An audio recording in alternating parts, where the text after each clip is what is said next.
Now, St David's wasn't always a city. It was first granted city status back in the 1540s by King Henry VIII in exchange for destroying the bishop's palace and massacring as many clergymen as possible. Do you have to do this, Mr. Barlow? Well, I'm ever so sorry, Clive, but we don't want to disappoint the king, do we? Royal Charter's coming up. We're up for a city nomination. Oh great, the Royal Charter. Well, that's something to look forward to, isn't it? Well, that's all very well, but you're not the one being catapulted out of the Bishop's Palace, are you? Oh, hush now, here comes the king. I say, old chap, are you going to catapult that monk or what? All right, send him on his merry way, boys. As you wish, Mr. Barlow. Curse on all of your houses! But there was one more condition, and that was the placement of a Premier Inn. Now, this has caused headaches in the area for about 500 years. In fact, with town planners and citizens at loggerheads, Queen Victoria took it upon herself to visit the area in 1890. She stood outside on the Queen Victoria roundabout, as it's known now, and she addressed a crowd of locals and asked them how seriously they took themselves as a city. One, you could say, was not amused. Oh, look at that, it's the Queen on a horse! The Queen's on a horse! My loyal subjects of St. David's, it brings me great pleasure to announce the opening of this roundabout. Now, I do hope you've decided where you're going to put this Premier in. Say the line! Say the line! I don't think you're taking this seriously enough. Oh, go on, you Madge, go on, say the line! I'm warning you. Well, she's going to say it, she's going to say it, go on, say the line! One is not amused. I'm so glad she said the line.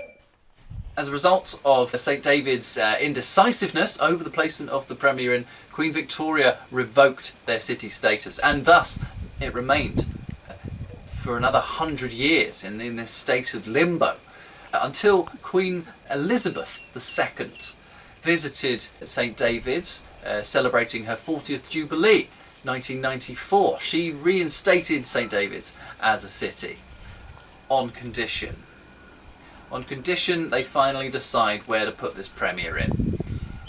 And unfortunately, 25 years later, they finally decided where it's going to go. It's going opposite Orella Park here, just over the road.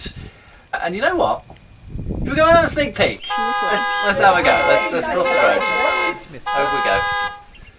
Okay, now not many people have been inside yet because it's brand spanking new, but I'm on good terms with the management, and as long as you take your shoes off before we go in. Okay, let's hop inside. All right, well, here we go.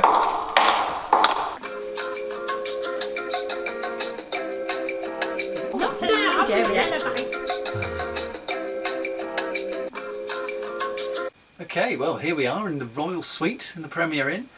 Of course, the Queen herself hasn't visited St David's since 1995, but they keep this room spare just in case she shows up.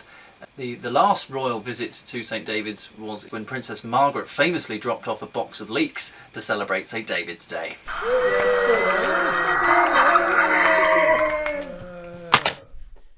Hello, everyone. I'm happy to announce a happy St. David's Day.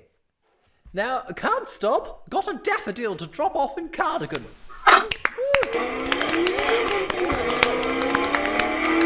Yes, the people of St David's do like to keep in their royal circles. And speaking of circles, let's move on to our next stop on the tour.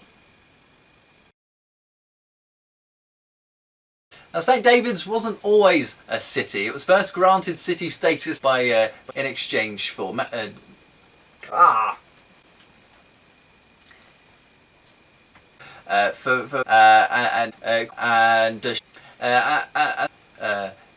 until